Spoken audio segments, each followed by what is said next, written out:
vlahii au fost mai întâi catolici sau ortodoxi. Unii dintre ei, nu puteți să spunem toți, vă referiți la toți romanofonii, vorbitorii unei limbi romanice în sud-estul Europei, adică din Maramureș până în Tracia, până în Pint, până în Grecia nordică. Cei de la sudul Dunării foarte probabil au fost direct ortodoxi și nimic altceva.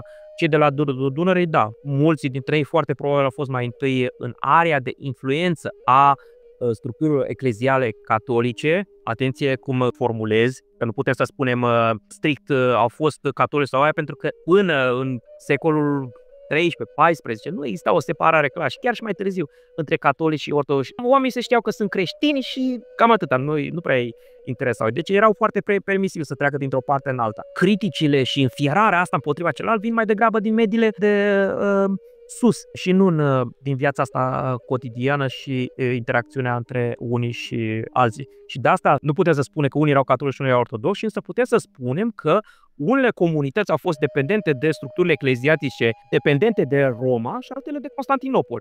Și a fost într-adevăr o întreagă luptă de-a lungul secolului XIV, cine are mai multă influență la exteriorul arcului carpatic decât ceilalți. La un moment dat, grație însă în secolul XV, mai ales intervenției otomane, faptului că otomanii au câștigat lupta politico-militară cu ungurii și polonezii și faptul că aceștia au pierdut, asta face ca influența lor să fie tot mai diminuată la exteriorul arcului carpatic, ceea ce permite Constantinopolului să-și întărească prezența și să solidifice influența la nordul Dunării. Pentru că otomanii au tot interesul să sprijine Biserica Ortodoxă, a cărui cap era în capitala lor.